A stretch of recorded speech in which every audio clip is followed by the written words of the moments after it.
हर रोज एक नई कहानी देखने के लिए चैनल को सब्सक्राइब करें और बेल आइकन को दबाना ना भूलें। रतनपुर कहकर एक गांव में कुसुम अपने पियक्कड़ पति महेंद्र के साथ रहा करती थी। महेंद्र दिन रात बस शराब के नशे में धुत रहता था और कुछ काम नहीं करता था, जिसके कारण सारी जिम्मेदारी कुसुम के कंधों पर थी।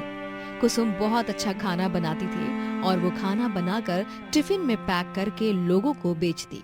टिफिन सर्विस के जरिए कुसुम जैसे तैसे खर्चे निपटाती, लेकिन क्रूर महेंद्र फिर भी कुसुम से लड़ाई करता। मुझे पैसे दे, हाँ मुझे शराब पीनी है, ठीक है पैसा मेरा इंतजार कर रहे हैं। अब पैसे देती है कि नहीं कि तुझे एक तू लगा के जिंदगी बर्बाद करके रख दी है तुमने।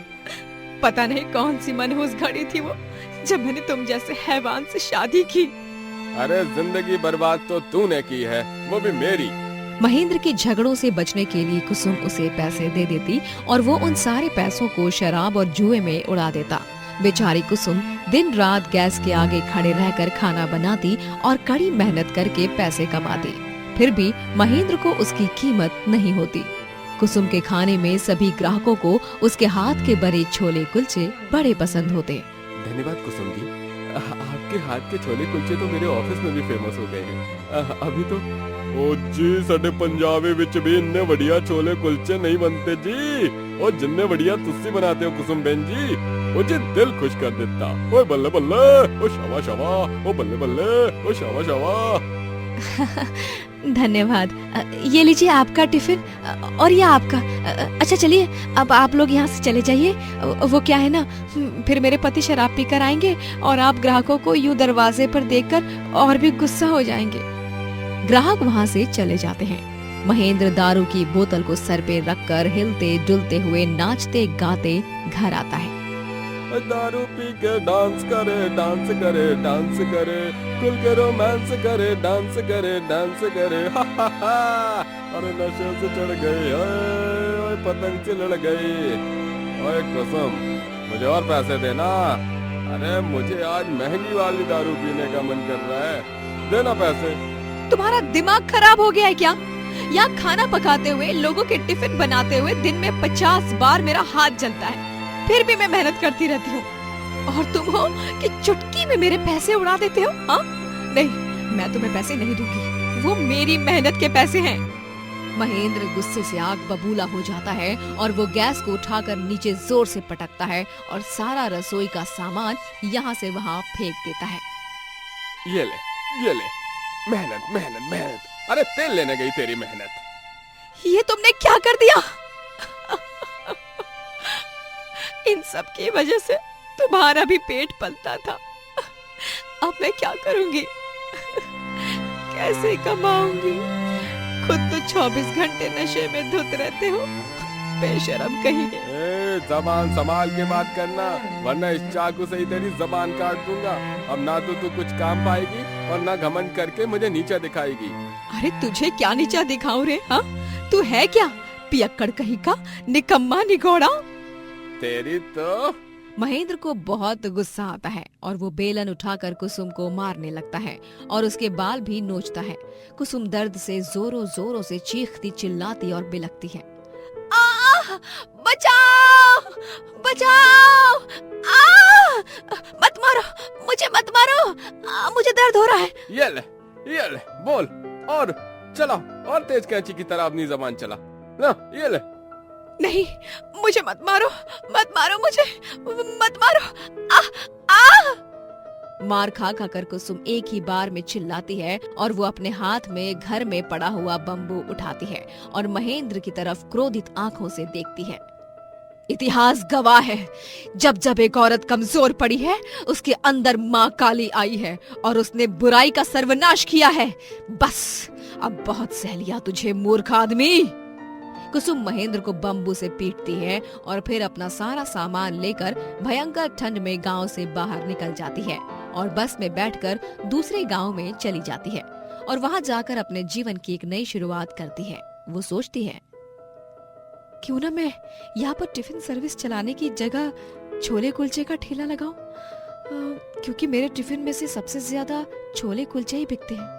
पूरा गांव और आस पड़ोस के गांव वासी सब मेरे हाथ के छोले कुलचे के दीवाने हैं। हाँ, यही करती हूँ।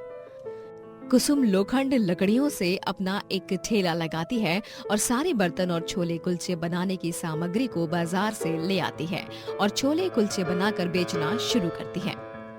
आइए आइए, गर्मा गर्म पंजाब के स्पेशल छोले कुलचे खाने के लिए आइए। स्वाद ऐसा कि दीवाने हो जाओगे।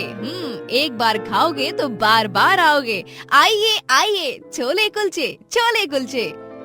और मिनटों में ही कुसुम के छोले कुलचे ठेले पर ग्राहकों की लंबी कतार लग जाती है। बच्चे, बूढ़े और नौजवान सभी लोग ठेले पे आकर बड़े ही चाव से छोले कुलचे खाते हैं और आनंद उठाते हैं।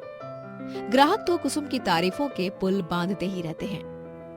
वाह वाह वाह, हमने हमार जीवन में पहली बार कौनो ऐसा व्यंजन खाया है जो हमका इतना बढ़िया लगा। एकदम लाजवाब है ये छोले कुलचे कुसुम बिटिया। धन्यवाद काका, बस अपना आशीर्वाद यूं ही बनाए रखिए मुझ पर। उफ, आपके छोले कुलचे की खुशबू मेरे कॉलेज तक आ रही है। कुसुम आंटी, जल्दी से 5 प्लेट छोले कुलचे पार्सल कर दीजिए, ले जाने के लिए पैक कर दीजिए। हाँ बेटा, अभी करती हूँ, मैं अभी करती हूँ। इसी तरह कुसुम अपने छोले कुलचे ठेले से खूब सारे पैसे कमाने लगती है और एक खुशहाल जीवन व्यतीत करने लगती है। वही महेंद्र दूसरी शादी करता है और जब वो दूसरी बीवी पर भी हाथ उठाता है और उस पर अपनी चलाने की कोशिश करता है, तभी अबे ओ चपड़गंजू, चल फुट यहाँ से, मैं तेरा अत्याचार नहीं सहूंगी। दूसरी बीवी महेंद्र को लात मारकर अपने घर से धक्का मारकर भगा देती है और महेंद्र रास्ते पर दर दर भटकने लगता है। अरे कुत्ते जैसी जिंदगी हो गई है मेरी। शायद यही है मेरे कर्मों की सजा। वही कुसुम अपना एक रेस्टोरेंट खोलती है और वहाँ की स्पेशल डिश छोले कुलचे रखती है। एक दिन उसके रेस्टोरेंट के बाहर फटे पुराने कपड़ों में महेंद्र आता है। उसका हुलिया पूरा भिखारियों की तरह होता है। खाना दे दो कुसुम, बहुत भूख लगी है। मैंने जितने गुनाह किए हैं उनके सामने तो मौत भी एक छोटी सजा लगती है, लेकिन हो सके तो मुझे माफ कर देना। कुसुम अपने नौकर के हाथों महेंद्र को खाना देती है और कहती है, ये खाना मैं तुझे इंसानियत के नाते दे रही हूँ। हम रोज कुत्ते, बिल्ली और बाकी बेजुबान जानवरों को खाना देते हैं, तुझे भी उन्हीं में से एक समझकर दे रही हूँ। तूने मेरे साथ जो कुछ भी किया ना, मैं उसे भूल नहीं सकती, लेकिन देख आज किस्मत ने क्या से क्या कर दिखाया। वो तो अच्छा हुआ कि माता रानी ने मुझे तुझसे बचा लिया, वरना मैं आज तक तेरे साथ घुट घुट कर मरती रहती और तेरा अत्याचार सहती रहती। तुझ जैसे लोगों को तो इस दुनिया में रहने का हक ही नहीं होना चाहिए। किस्मत ने महेंद्र को उसके कर्मों की सजा दे दी थी। समय गुजरता है और कुसुम अपने कॉलेज के दोस्त रमन से मिलती है, जो अब एक बहुत बड़ा बिजनेसमैन होता है। दोनों का मिलना जुलना इतना बढ़ जाता है कि दोनों एक दूसरे से प्यार करने लग जाते हैं और रमन कुसुम का बहुत ही प्यार से और स्नेह से ख्याल रखता है। एक दिन रमन सबके सामने घुटनों के बल बैठकर कुसुम को प्रपोज करता है। कुसुम, मैं तुमसे बहुत प्यार करता हूँ, क्या तुम मुझसे शादी करोगी? तुम्हारे हाथ के बने छोले कुलचों की कसम, मैं तुम्हारा जिंदगी भर ख्याल रखूंगा और तुमने जितने दर्द सहे हैं उनसे कई गुना ज्यादा खुशियाँ दूंगा। हाँ, मैं भी तुमसे बहुत प्यार करती हूँ और तुमसे शादी करना चाहती हूँ। सभी तालियां बजाते हैं और फिर रमन और कुसुम दोनों एक दूसरे के गले लग जाते हैं। कुसुम और रमन दोनों भी शादी करते हैं और अपनी जिंदगी की नई शुरुआत करते हैं। और इस तरह मुश्किल और संघर्ष से भरी एक गरीब छोले कुलचे वाले की जिंदगी आखिरकार एक खूबसूरत सा मोड़ ले ही लेती है और रमन कुसुम को दुनिया की वो सारी खुशियां देता है जिनके लिए वो हमेशा से तरसती रहे। राजू एक कुम्हार होता है जो बहुत ही सुंदर सुंदर बर्तन बनाता है और गांव में उसे बेचा करता है। गांव के लोगों को राजू के बनाए बर्तन बहुत ही पसंद होते हैं, इसीलिए गांव के लोग बस राजू के पास से ही मिट्टी के बर्तन लिया करते हैं। राजू अपने बेटे सूरज के साथ उसी गांव में रहता है। एक शाम राजू काम करके घर पहुंचता है तो अपने बेटे से बोलता है, हमारे मिट्टी के बर्तनों की बिक्री तो बहुत ही अच्छी हो रही है, गांव के लोगों को पसंद भी आ रही है। अब अगर ऐसे ही हमारा काम आगे भी चलता रहेगा तो और भी अच्छा हो जाएगा। पिताजी, आप इतने अच्छे बर्तन बनाते हो, ऐसे कैसे लोग नहीं खरीदेंगे? मेरे दोस्त भी सब यही कहते हैं कि मेरे पिता जैसे कोई भी इस गांव में मिट्टी के बर्तन नहीं बनाता है। आप सबसे अच्छे हो पिताजी। अब बस ऐसे ही कुछ और पैसे जमा हो जाए, फिर मैं तेरे लिए तेरी पसंद वाली साइकिल ले आऊंगा। मुझे पता है कि तुझे वो साइकिल कब से पसंद है। पापा, आप बहुत अच्छे हो। आपको सब पता रहता है कि मुझे क्या अच्छा लगता है और क्या नहीं। राजू इसी तरह अपने बेटे के साथ बहुत खुश रहता है।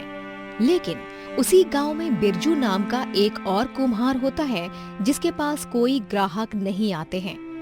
एक शाम जब बिरजू मिट्टी के बर्तन बेच रहा होता है तो वहाँ रात तक कोई नहीं आता है। इसीलिए बिरजू का गुस्सा और भी ज्यादा बढ़ जाता है। इस राजू की वजह से गांव में कोई भी मुझसे मिट्टी के बर्तन नहीं लेता है। अरे मुझसे क्या ही अच्छे बनाता होगा। उसे खुद तो कुछ आता नहीं है, मेरा काम और खाकर बैठ गया। किसी दिन उसे ऐसा सबक सिखाऊंगा मैं कि कभी भी ऐसा कुछ करने से पहले 4 बार सोचेगा। और अब उसे मैं नहीं छोड़ने वाला। अब उसका बहुत हो गया है। इसका अब कुछ न कुछ तो करना ही पड़ेगा, जिससे इसकी अकल ठिकाने पर आए। बिरजू राजू से बहुत जलने लगता है और अब उसके मन में ये बात भी आ जाती है कि अब वो बस राजू को बर्बाद करने की ठान लेता है। कुछ दिनों बाद बिरजू एक आदमी को पैसे देते हुए बोलता है, ये लो पैसे।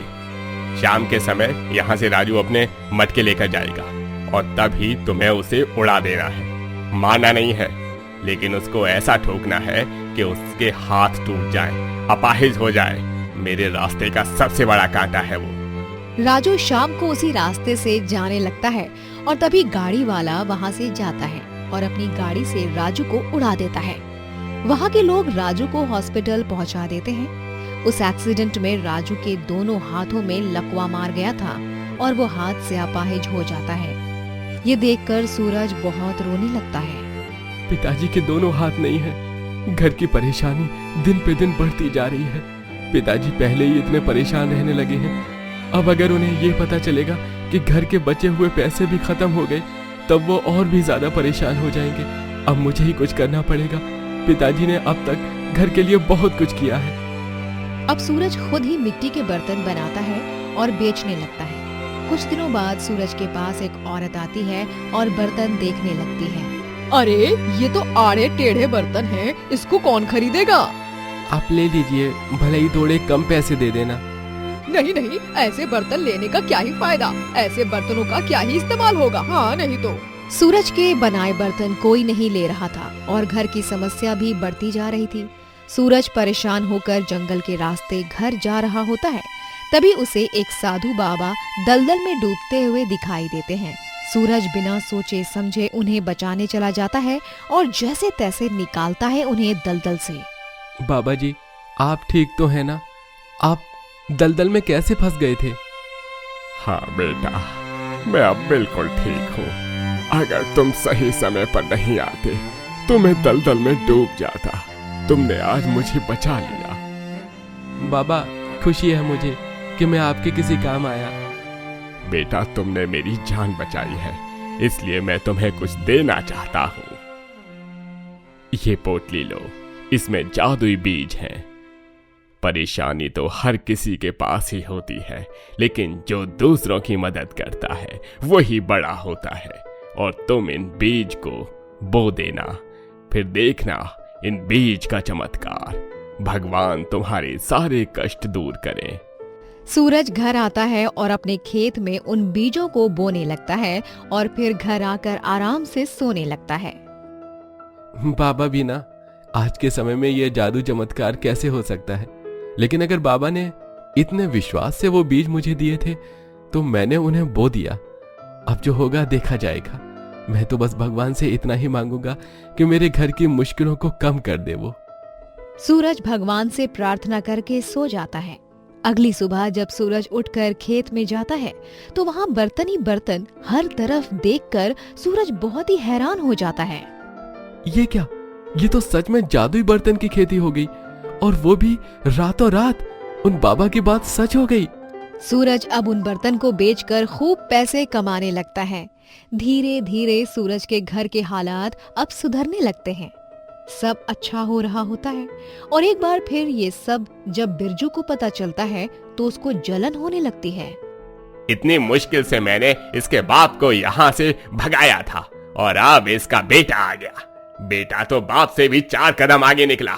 इसकी वजह से आए हुए ग्राहक भी चले जा रहे हैं, लेकिन अचानक से ऐसा भी क्या हो गया जो उनके पास इतने सारे बर्तन आ गए। बिरजू को अब सूरज पर शक होने लगता है, इसीलिए वो अब सूरज के आसपास घूमने लगता है। ऐसे ही एक दिन वो सूरज को जादुई बर्तन की खेती करते हुए देख लेता है।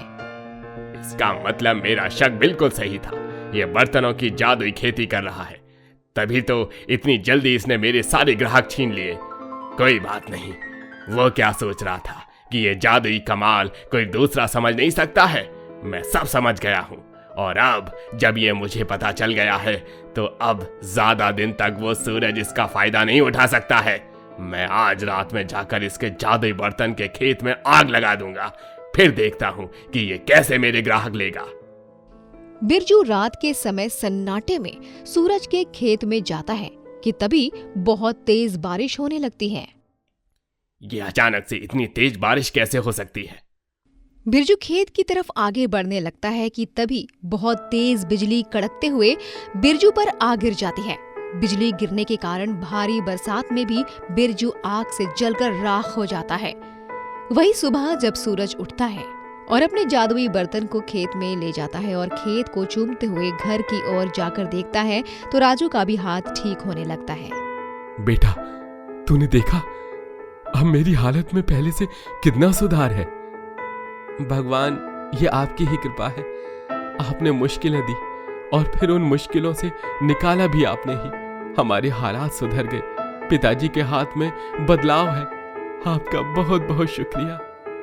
सूरज अब अपने काम को मेहनत से करता है और खूब तरक्की करता है। वहीं बिरजू को अपने बुरे कर्मों का ही फल मिलता है। 4 बहुओं की एक रसोई। मंजरी जी की 4 बहुएं होती हैं, मोहिनी, ऋतु, शिल्पा और सुप्रिया। चारों जब रसोई में जाती हैं तभी, ओ बहन, दिमाग में भूसा वूसा भरा है क्या? अरे मैं नहीं करने वाली तुम्हारी मदद कोई लौकी वौकी बनाने में। साधारण सी आलू प्याज की सब्जी बनाना। लेकिन मुझे आलू से एलर्जी है।